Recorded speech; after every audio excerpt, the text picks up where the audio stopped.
अध्यक्ष महोदय, धन्यवाद। सबसे पहले तो मुझे आभार प्रकट करना है माननीय सदस्यों का, जिन्होंने न केवल इस बिल का समर्थन किया बल्कि हमारा उत्साहवर्धन भी किया। माननीय श्री जगदम्बे पाल जी, हमारे बड़े वरिष्ठ और सीनियर नेता, और जाहिर है हमारे जो सीनियर नेता हैं उनको इस बात का खेद भी होता है कि विपक्ष के लोग इस अवसर से अपने आप को वंचित कर रहे हैं। उन्होंने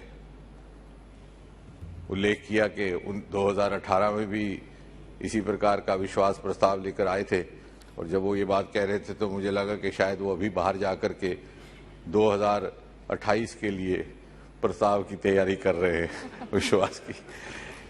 लेकिन एक सुचारू तरीके से बात रखी है उन्होंने, उसके लिए उसका स्वागत भी है और उससे हमारा उत्साहवर्धन भी होता है।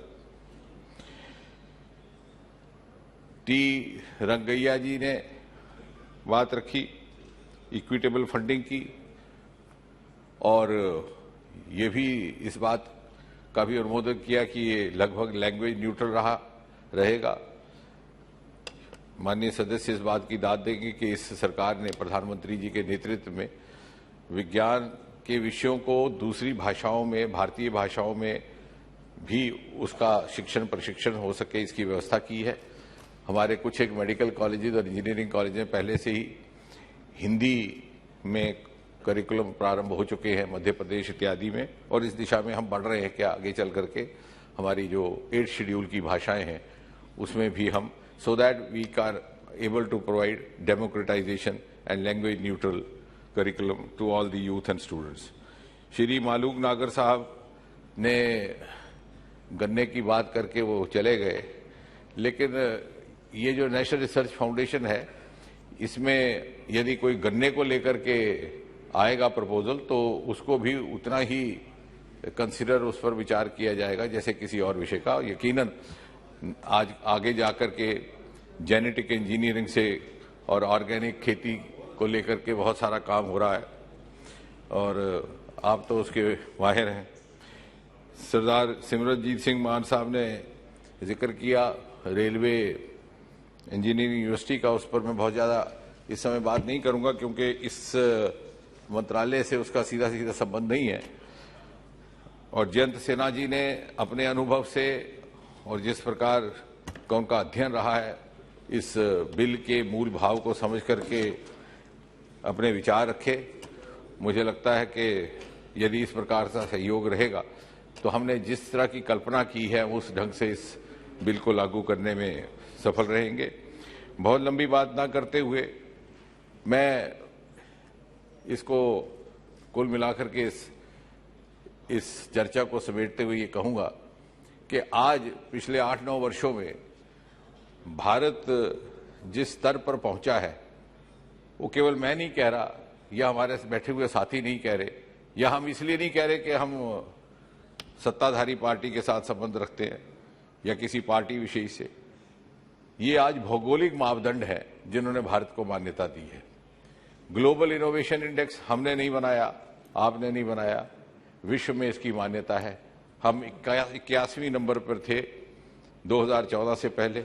40 मैदान जंप हुआ है, 41 मैदान, आज हम 40 पर आ गए, और दुनिया इस बात को मान रही है। स्टार्टअप इकोसिस्टम में हम 2014 से पहले मात्र 350-400 स्टार्टअप हुआ करते थे इस देश में। मोदी जी ने लाल किले से आह्वान किया startup India, stand up India, देखते ही देखते आज 1 लाख की संख्या पार हो गई। विश्व के मापदंड पर हम 3रे दर्जे पर है स्टार्टअप की दुनिया में।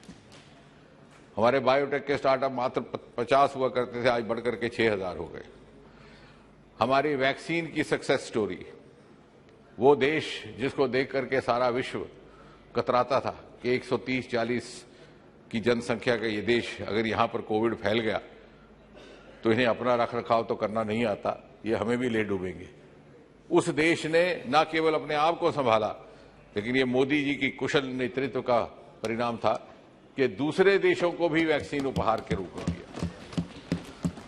और चंद्रयान की कथा जयंत जी ने भी सुनाई। आज ज्यो ज्यो वो घूमता घूमता चंद्रमा के नजदीक आ रहा है, पहले बड़ा ऑर्बिट, फिर छोटा ऑर्बिट, फिर छोटा ऑर्बिट, फिर धीरे धीरे वो स्थान तय करेगा और 23 तारीख 24 के लगभग लैंड करेगा, तो जितनी उत्सुकता से हम भारतवासी उसे देख रहे हैं, उतनी उत्सुकता से अमेरिकन लोग देख रहे हैं कि ना मालूम वहां से क्या हमें प्रमाण मिले, क्या इनपुट्स मिले। यानी उस तरह की मान्यता हमारी क्षमता की हो चुकी है। और ये संभव इसलिए हुआ कि मोदी जी ने एक बहुत बड़ा सबक हमें जो दिया वो ये कि हम साइलो से बाहर निकले। ये जो वैक्सीन की कथा है, इसमें होल ऑफ गवर्नमेंट का कॉन्सेप्ट आया, इसमें स्वास्थ्य मंत्रालय का योगदान रहा, विज्ञान मंत्रालय भी रहा, इसमें अन्य मंत्रालयों ने भी इसमें योगदान किया, मार्केटिंग के लिए कॉमर्स भी आया, विदेश मंत्रालय भी आया, वैक्सीन मैत्री का एक अभियान भी शुरू किया गया। तो किस प्रकार से एक इंटेग्रेटेड अप्रोच के माध्यम से और साथ ही साथ एक्सटेंडेड इंटेग्रेशन में कहूंगा, जो न केवल सरकार के विभागों तक सीमित रहे बल्कि समाज के दूसरे वर्गों को, भले वो इंडस्ट्री है, भले वो रिसर्च है, भले वो उद्योग जगत है, हम उसको साथ लेकर के चले तो किस प्रकार हम अगले 25 वर्ष के अमृत काल को उस कल्पना में ढाल सकते हैं जिसकी हमने की है। So in brief, I would say that this bill it spells out democratization of the human resource as well as democratization of the funding. जैसे कि टी रंगैया जी ने कहा कि स्टेट की यूनिवर्सिटीज, और जगदम्बे पाल जी ने भी इशारा किया, जो लोग ये दुहाई देते हैं कि प्रदेशों के साथ पूरी तरह न्याय नहीं होता, शायद उन्हें इस बात का मालूम ही नहीं, शायद इस बात का अनुमान ही नहीं कि उनके अपने नियंत्रण में जो विश्वविद्यालय, जो स्टेट रन यूनिवर्सिटीज हैं, वहां मात्र 10% रिसर्च के लिए फंडिंग हुआ करती थी, क्योंकि स्पर्धा के आधार पर फंडिंग दी जाती थी। स्पर्धा में जो बड़े बड़े संस्थान थे वो आगे बढ़ जाते। ये नेशनल रिसर्च फाउंडेशन एक within the state universities स्पर्धा करवाएगी। ये मैं बात साझा करना चाहता हूं। There will be a competition of the state universities within state universities excluding IITs and other institute, ताकि उनके लिए निर्धारित की गई राशि उन्हीं तक रहे और वो धीरे धीरे अपना स्तर बढ़ा भी सकें। और ऐसा होना भी चाहिए, क्योंकि विद्यार्थियों की अधिकतर संख्या इन्हीं विश्वविद्यालयों में रहती है। इसी तरह दूसरा जो एक बहुत बड़ी उपलब्धि रही है विज्ञान के क्षेत्र में भी और कुल मिलाकर के भी, वो ये कि जिसको जगदम्बे जी ने एक इशारे में कहा, today the world looks up to us with seriousness. पहले कभी किसी ने सोचा कि हमारे यहां से क्लाइमेट की बात होगी, क्लीन एनर्जी की बात होगी?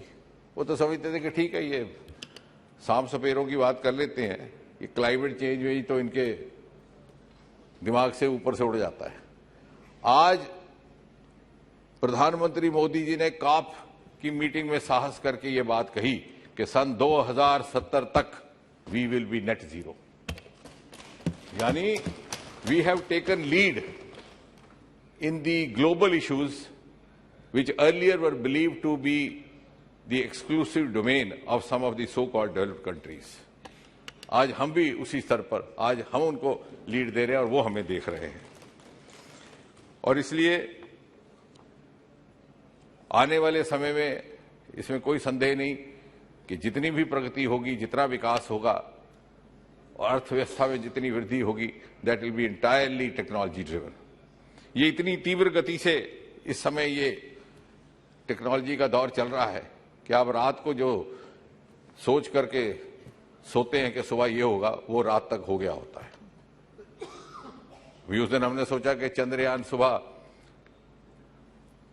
ऑर्बिट से निकल के दूसरी तरफ जाएगा 31 तारीख को, तो मैं भी उसकी प्रतीक्षा कर रहा था क्योंकि हम उसको फॉलो कर रहे हैं। तो रात को 12 बजे जैसे मैं सोया, 12:30 बजे चला गया, और जब मैं उठा पता चला 4 घंटे पहले ही हो गया।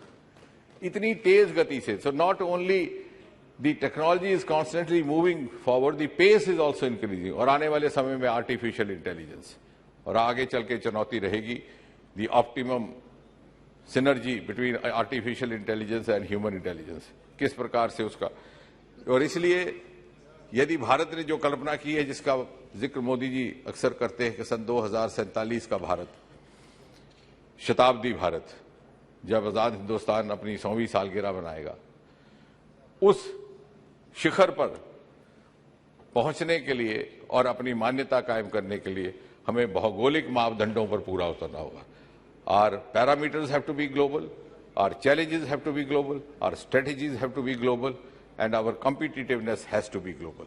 और उसके लिए जैसा जयंत जी ने कहा कि नेशनल रिसर्च सोसाइटी अमेरिका की आज वो हमसे पूछ रहे हैं कि आपने नेशनल रिसर्च फाउंडेशन में क्या क्या ड्राफ्ट किया, और मुझे विश्वास है अगर हम इसे उस तरह से जमीन पर उतारने पर कामयाब हुए तो ये भी एक तरह का रोल मॉडल हमारी संस्था रहेगी दुनिया के दूसरे देशों के लिए।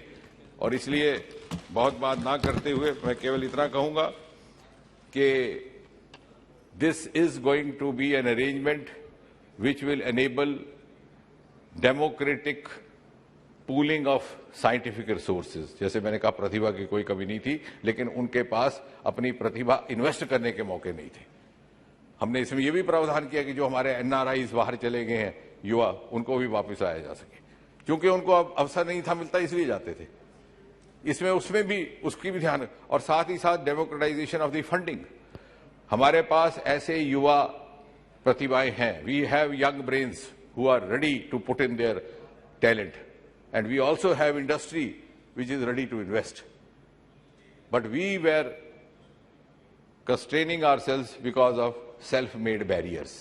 आज मोदी जी ने हमें उन बाधाओं से मुक्ति दिलाने का काम किया है ताकि हम खुली हवा में, खुली फिजा में एक तेज गति से आगे 25 साल बढ़ सके।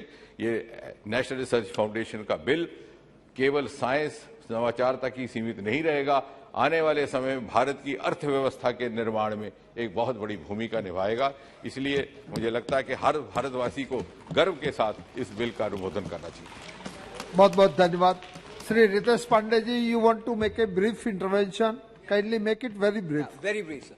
मैं बधाई देना चाहता हूं, एक बहुत ही अच्छा बिल सामने आया है, लेकिन हम देखते हैं कि कहीं ना कहीं कुछ ऐसे क्षेत्र होते हैं जैसे कि ब्लॉकचेन हो गया या क्रिप्टो करेंसी हो गई, जिसके ऊपर सरकार की एक नकारात्मक सोच रहती है कि इससे हो सकता है रियाया को या आवाम को बहुत नुकसान हो सकता है। लेकिन और देशों में देखा जाता है कि उनको एक साइलोस में रख के, आपने कहा कि साइलोस नहीं होना चाहिए, उनको एक साइलोस में रख के उसके ऊपर अनुसंधान होता है। तो क्या ये होगा? और दूसरा, जो 50,000 करोड़ की आप बात कर रहे हैं, 35,000 करोड़ और अन्य जगहों से आएगा, इस पर ठोस क्या है? ये एक हिसाब से लगता है कि नहीं हमारे पास 35,000 करोड़ आ जाएगा, इस पर कोई ठोस बहुत धन्यवाद। प्रश्न है कि विधेयक पर विचार किया लेके, क्योंकि ये बिल इस प्रकार का है कि इसमें समझना भी आवश्यक है, तो इसलिए मैंने अध्यक्ष महोदय की अनुमति से, वरना 2 मिनट में ये पास भी किया जा सकता है, लेकिन 2-3 मिनट लेके, क्योंकि इन्होंने एक विषय रखा है जो शायद समझने के लायक है। जो आप कह रहे हैं बिल्कुल ठीक है, आपके ही प्रश्न में उत्तर भी था। वो जो पहले की बाधाएं थी, जैसे ब्लॉकचेन को लेकर, क्वांटम को लेकर के, उससे मुक्ति प्राप्त करने का ही ये प्रोसेस है, और इसके लिए इस दिशा में काम पहले से ही आरंभ हो चुका था। जैसे हमने unlocking of the space sector हुआ, जियो स्पेशल पॉलिसी हुई, उस कभी किसी ने सोचा था? श्रीहरिकोटा के जब जिस दिन चंद्रयान की लॉन्चिंग हुई तो पत्रकार आकर के मुझे पूछने लगे कि साहब पहले और अब से कांग्रेस वालों ने कहा, किसी ने कहा कि कोई फर्क नहीं पड़ा, ऐसे ही ये ढोल बजा रहे हैं, क्या फर्क हुआ आज? मैंने कहा आप मुझे बताएं, आप यहां पहले कभी आए थे? बोले नहीं। 1000 मीडिया के मित्र वहां स्थान पर खड़े थे, क्योंकि वो फाटक आज तक बंद था, मोदी जी ने खोला श्रीहरिकोटा का। तो we are already into that direction, जैसे ग्लोबल। दूसरा, जैसे आपने कहा 36,000 करोड़ है, वो 35 जो आएगा बाहर से, वो देखने में फिगर लगता है कि कैसे आएगा। अगर आप अगर उसका विश्लेषण करेंगे, ये 36,000 करोड़ या 35,000 करोड़ ये 5 साल का है, तो 1 साल का हो गया लगभग 7,000 करोड़।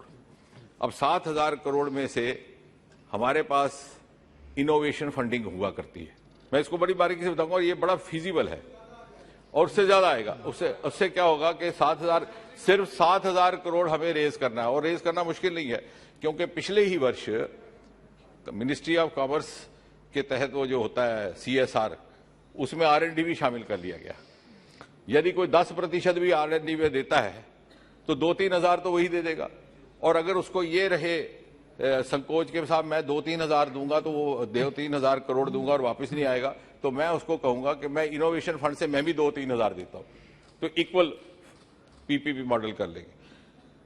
क्योंकि मेरे पास भी तो है 14,000 करोड़, उसमें से 10 में आप उसको तकसीम करिए, जो हमारे 15,000 10,000 प्लस 4,000 14,000 का जब हम 10 बार करेंगे तो उतना मेरे पास भी है, लगभग 2 करोड़ 200,000 करोड़। तो जब मैं बराबर की फंडिंग करूंगा तो एक पीपीपी मॉडल डेवलप हो जाएगा। तो कहने का तात्पर्य ये कि ये थोड़ा सा स्ट्रेटेजाइज करने की आवश्यकता है। ऐसे लगता है कि मान लो 36,000 करोड़ कहां से आएगा, कि जैसे किसी ने 36,000 करोड़ का वहां पर सहयोग करना, ऐसा नहीं है। ये एक बड़ा बिजनेस मॉडल बनेगा और निश्चय ही हम इसमें सबके सुझाव भी लेंगे। आप जैसे मित्रों ने जिन्होंने इसका अध्ययन किया, आपके इनपुट्स भी समय समय पर स्वागत ही होंगे।